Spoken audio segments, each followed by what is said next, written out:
fontes de dados que possuem informações sobre os terremotos.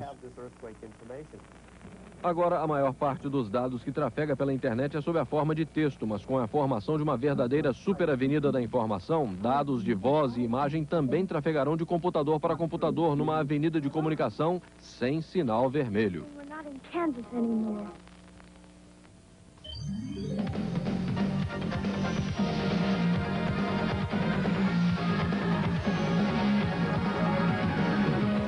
CBI, Canal Brasileiro da Informação.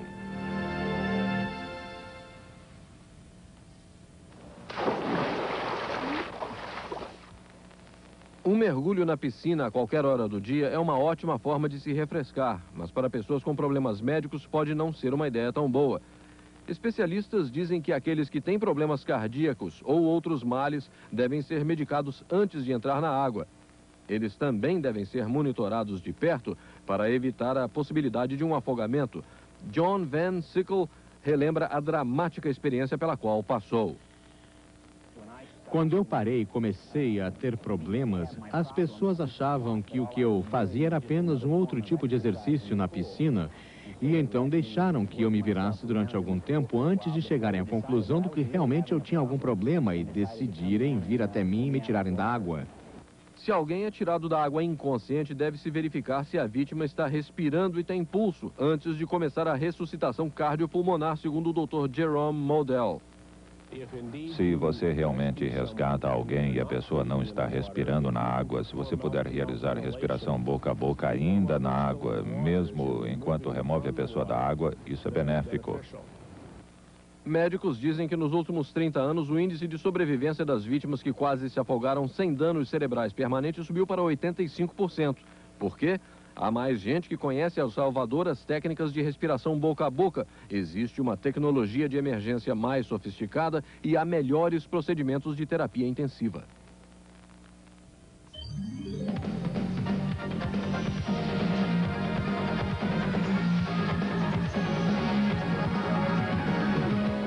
CBI, Canal Brasileiro da Informação.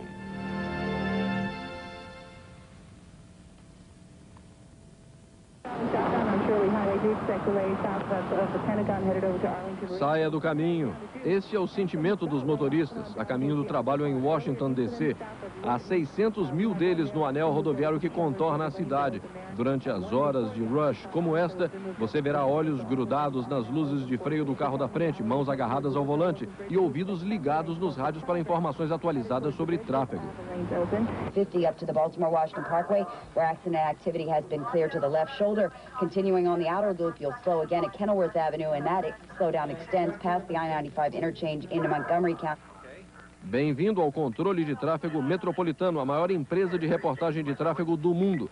Há 50 escritórios nos Estados Unidos, um em Londres e vários outros planejados para a Europa. A companhia funciona assim: as estações locais de rádio e TV doam o tempo no ar para os boletins. O controle de tráfego metropolitano busca patrocinadores dispostos a anunciar durante os boletins. O dinheiro paga pelo serviço. Ken Melgren é o diretor regional do controle de tráfego metropolitano. Temos tráfego demais e a cada ano fica pior, o que nos dá mais o que fazer. É difícil imaginar que esses repórteres possam fazer ainda mais. Durante as horas do rush de manhã e de tarde, eles recolhem informações de pessoal nas ruas e então transmitem boletins a cada 5, 7 minutos durante a hora do rush para as estações locais de rádio e TV. A repórter de tráfego Stacey Ben faz mais de 20 boletins por dia. Ela diz gostar da pressão. 12 anos. 12 anos num horário partido desses. Me faz parecer muito mais velha do que realmente sou. Tenho 20 anos. Porque eu faço isso, eu gosto do trabalho de verdade. Gosto do imediatismo e da necessidade de informação. Mais outro engarrafamento no anel rodoviário e uma tempestade torna o trabalho interessante para esses repórteres. Lightning and thunder and rain, and it is bad. Todo dia a informação é recolhida por terra e por ar. As you head from Tyson's Corner over to Montgomery County, expect delays from the Fore River Road as you head up towards... Temos que saber que podemos ir do ponto A ao ponto B num dado período de tempo, conhecendo também as rotas alternativas. Por isso, as estações se sentem inclinadas a usar a informação que oferecemos. Nós damos informações que realmente podem ser usadas, não apenas porque você está neste tráfego, mas o que você pode fazer para sair dele o mais depressa. Um estudo sobre transportes classifica a região de Washington, D.C. em segundo lugar nos Estados Unidos quanto à congestão de tráfego. E ela continua crescendo à razão de 90 mil veículos a cada ano. Enquanto cresce o tráfego, melhora a tecnologia para cuidar do problema.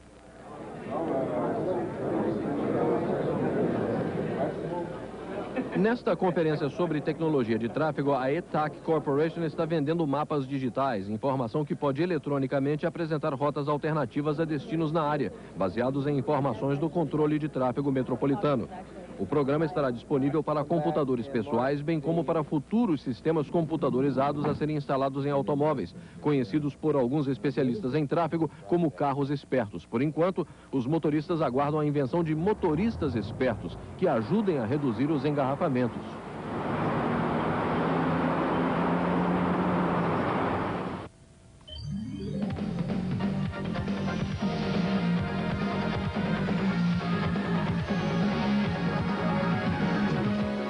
CBI, Canal Brasileiro da Informação.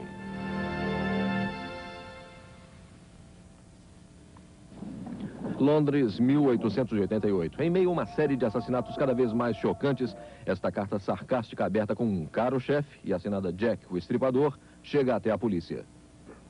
Gostaria de uma amostra de sua escrita? Apesar de seus esforços, apenas algumas palavras como caro chefe. O assassino nunca foi identificado. Agora, um editor londrino afirma que um diário recém-descoberto, assinado da mesma forma, mostra que o Estripador era o comerciante de algodão James Maybrick. Mas Kenneth Randell, da Warner Books, diz que o diário é falso. Quando você compara as escritas, elas não são iguais absolutamente. Ela não se iguala à carta ao caro-chefe, nem se iguala ao testamento de Maybrick. Ela tem que se igualar à carta de caro-chefe e ser genuína, porque a carta ao caro-chefe são sentenças incomuns que são repetidas pelo diário. Na possibilidade pouco provável de que os peritos em grafologia tivessem sido enganados, mais exames foram feitos. Larry Stewart, do Serviço Secreto Americano, deu uma olhada no diário para nos mostrar o que mais poderia ser feito. Podemos examinar o papel para saber se houve algum envelhecimento artificial do material usando fontes luminosas. Podemos usar o microscópio para observar o verdadeiro instrumento usado na escrita. Vamos então para nossos testes destrutivos ou nossos exames químicos que nos dizem se o papel e a tinta são consistentes com os papéis e tintas da época. O diário foi aprovado nesses exames, mas as fórmulas de tinta do final do século passado são fáceis de ser reproduzidas e velhos cadernos, como o usado no Diário do Estripador, não são difíceis de achar. Certos componentes da tinta continuam ao longo das fibras do papel por pelo menos 1000 anos. Antônio Canto é químico. Esta migração, ela é muito obstinada. Ela vai, continua indo e nada parece acelerar ou diminuir o seu ritmo. Os cientistas, usando um poderoso microscópio para medir a distância percorrida pelos componentes da tinta nas fibras do papel, dizem que o Diário do Estripador foi escrito 20 anos depois da data registrada na sua última página. Portanto, a identidade de Jack, o Estripador, continua um mistério.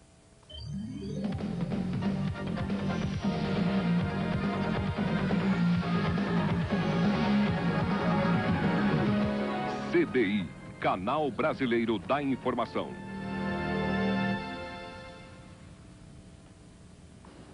No momento em que a maioria das pessoas começam a pensar em aposentadoria, Clara Bodine, de 55 anos, apenas começou como agente imobiliária. Esta é a sala de estar. Embaixo... O último incômodo de que Clara precisa agora é a menopausa. O tipo de trabalho que eu faço exige muitas horas e muito pensamento rápido. O encerramento da produção de estrogênio após a menopausa pode tornar os ossos frágeis. Por isso, as mulheres mais velhas são aconselhadas a se exercitar. Mas o problema pode ser maior do que com a densidade óssea. O Dr. Ronald Young diz que o estrogênio também tem seu papel. Comecei a imaginar se o estrogênio não teria algum efeito na outra ponta, que talvez as mulheres com estrogênio caíssem menos.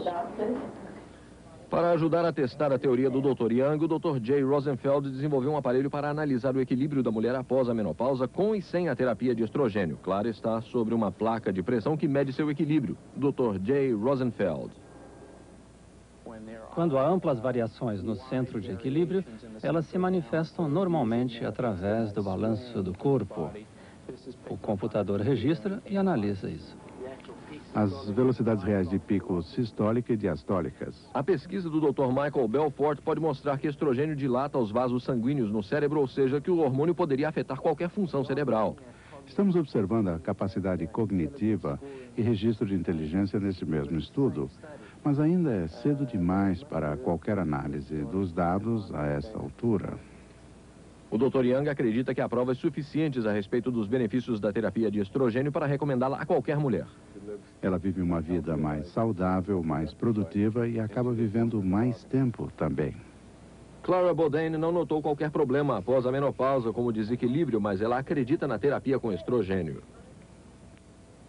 Tenho muito mais energia. Estou muito mais feliz.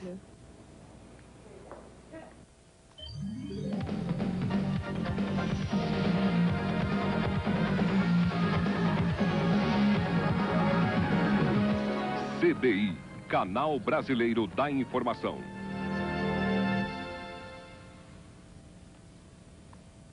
No filme Jurassic Park, os cientistas recriaram dinossauros usando o ADN de um mosquito preso no âmbar. Mas você não precisa recriar muitos dos animais daquela era. Ainda hoje eles convivem com a gente. Um exemplo é o peixe espátula. Brian Murphy é ambientalista. É a espécie mais antiga da América do Norte. Suas origens remontam a 300, 400 milhões de anos, ou seja, antes do tempo dos dinossauros. Eles realmente mantiveram a forma em que estão agora por todo esse tempo. Mas a pesca excessiva, bem como alterações do seu meio ambiente naturais e provocadas pelo homem, colocaram a espécie em risco de extinção no sudeste americano. Agora, os pesquisadores e o governo do Texas estão trabalhando para ajudar o peixe espátula, através de um estudo de níveis de sal. William Neal é ambientalista.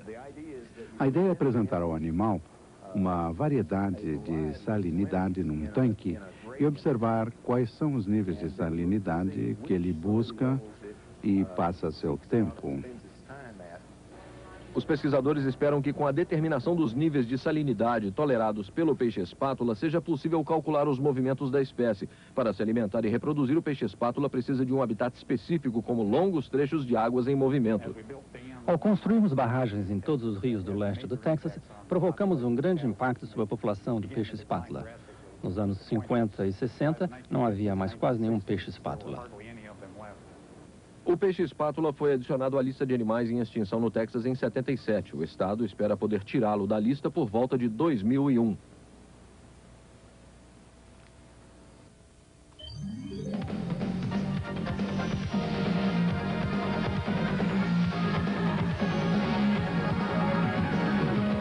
CBI, Canal Brasileiro da Informação.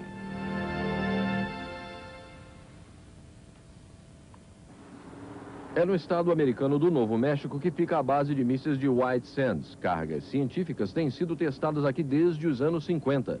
Técnicos da NASA, baseados na ilha de Wallops, em Virgínia, vêm até aqui para montar e lançar pequenas cargas científicas. Bob Spagnuolo é engenheiro aeroespacial. Esse programa de foguetes de sondagem da NASA tem o objetivo de ser uma operação de baixo custo e alto risco, onde se arrisca mais para se poder conseguir a velocidade e o tempo de retorno que os técnicos desejam. Felizmente, nossa tendência é de ser uma operação de baixo custo e altíssima confiabilidade.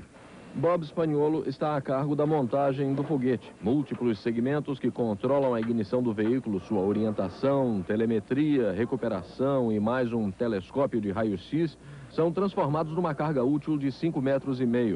Antes da montagem, tudo é testado num aparelho que imita as vibrações e os rigores do lançamento. São feitas simulações para ativar a porta protetora da carga útil, revelando os sensores do telescópio. Enquanto estão no espaço, os foguetes de sondagem conseguem uma visão única, sem a distorção da atmosfera terrestre. Embora os foguetes escapem da atmosfera por apenas poucos minutos, diz o estudante Dennis Gallagher, isso já é o bastante. Temos apenas 5 minutos para observar e ainda assim vale a pena. Nesse pequeno espaço de tempo, podemos coletar dados que esperamos nos orientem como produzir instrumentos muito maiores em que perdemos muitos e muitos anos e muitos dólares. Dennis projetou a missão de coleta de informações sobre uma estrela binária. A estrela gêmea, chamada Scorpius X1, possui um campo gravitacional intenso que aquece sua matéria a milhões de graus. O telescópio do foguete pode ler os raios-x que vêm da estrela, fornecendo dados sobre a composição física da estrela. Totalmente montado, a meia tonelada de instrumentos fica em cima de 2 toneladas de motores. E a contagem regressiva começa.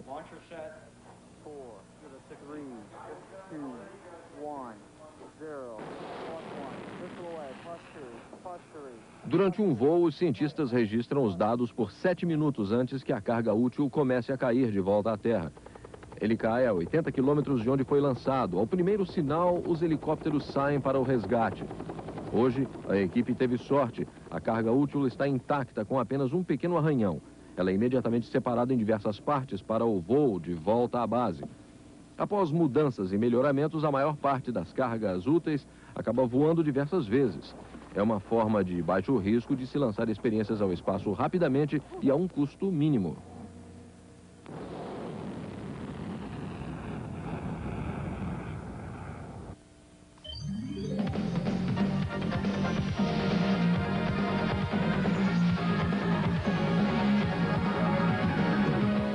CBI, Canal Brasileiro da Informação.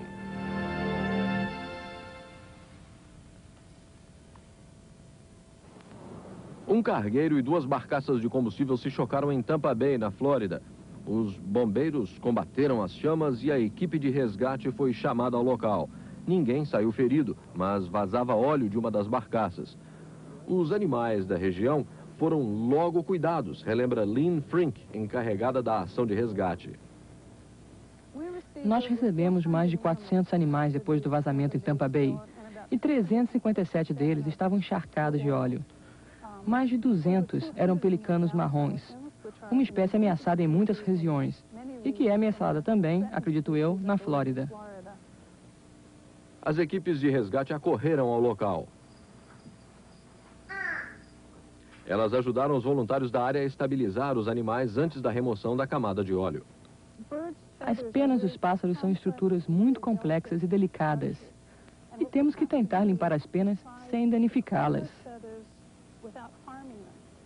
O que se usa para tirar o óleo das penas dos pássaros? Dawn é o melhor para remover toda a gordura. É o que afirma o comercial de uma multinacional, a Procter & Gamble. Henry Brindza, especialista e pesquisador da DuPont Chemicals, concorda. Desde o início dos nossos estudos, ficou claro que lava-louças Dawn era o componente mais eficaz que nós testamos. Não, ele não está sendo pago para dizer isso. Aliás, o Dr. Brindza é gerente de pesquisas na DuPont. Trabalhando como voluntário no resgate de pássaros há 10 anos, ele e outros químicos da DuPont testam os agentes de limpeza usando penas encharcadas de óleo sintético. Desenvolvemos um sistema objetivo, reproduzível e adaptável para avaliar a eficácia do detergente ou agente de limpeza.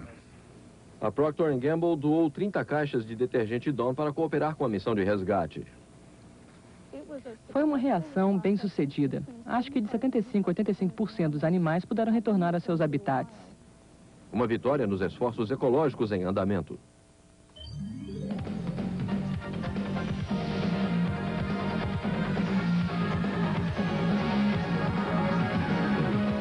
CBI, Canal Brasileiro da Informação.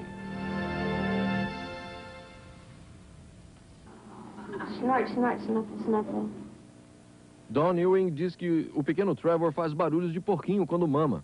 O leite do cego é muito bom para o bebê, mas Don tem implantes de silicone e muitas mulheres agora acham que isso é um risco para a saúde. E algumas imaginam se é seguro dar de mamar aos seus filhos.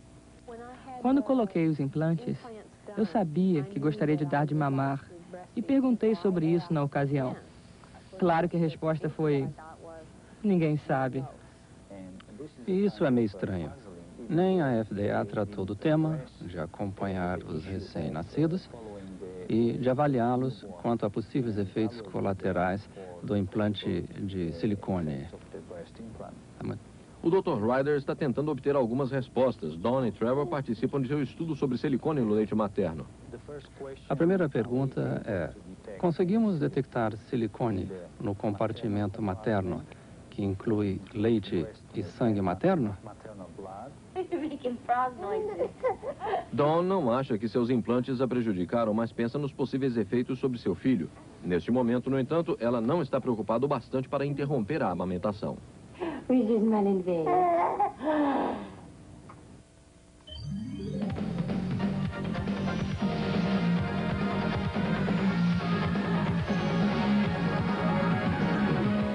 CBI, Canal Brasileiro da Informação.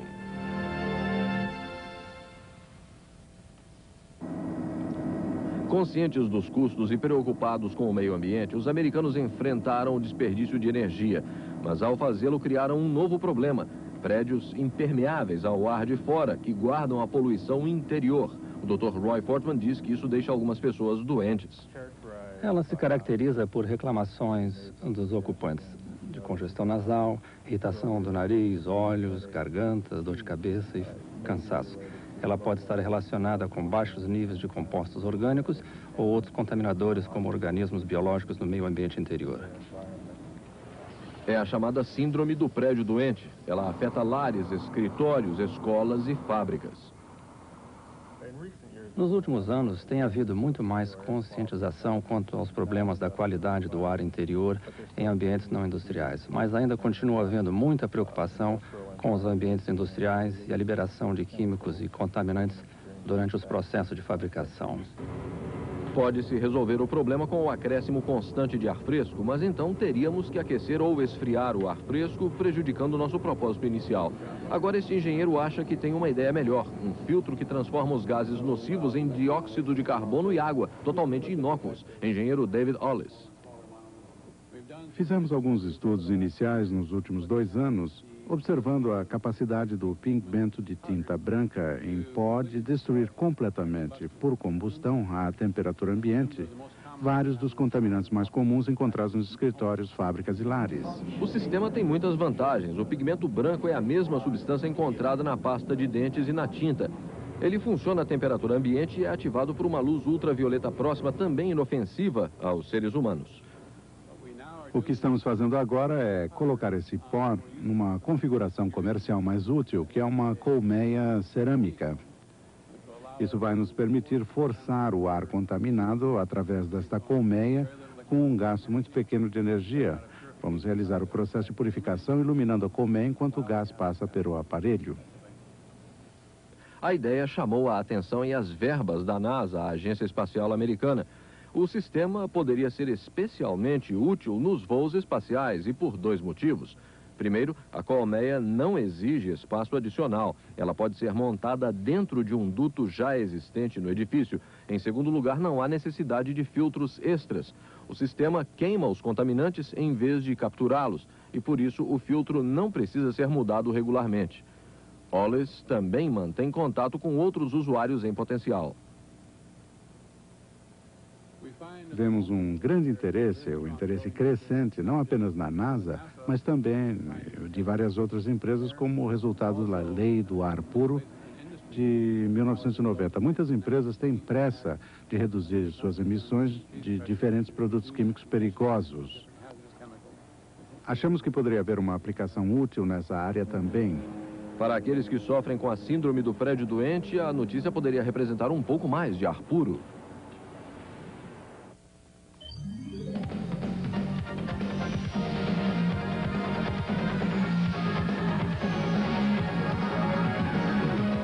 CBI, Canal Brasileiro da Informação. Washington, D.C. Aqui se encontram alguns dos prédios, monumentos e estátuas mais conhecidos do mundo. Ainda assim, poucos já viram essa estátua bem de perto. Por quê? Porque Lady Liberdade normalmente fica lá no alto, em cima do Capitólio. Ela está aqui embaixo pouco depois de completar uma merecida e custosa restauração. Curadora Linda Gold. Ela está em excelentes condições para um monumento que tem permanecido em uma das condições mais expostas do domo do Capitólio há 130 anos. Não houve manutenção sistemática da superfície de bronze. Por isso, há marcas, a porosidade do molde original, a deterioração, sinais de chuva ácida escorrida. Mas em comparação com outros monumentos ao ar livre, ela está em um estado excelente.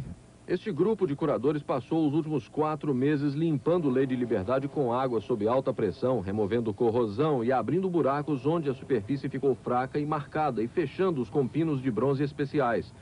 Gary Siegel é curador.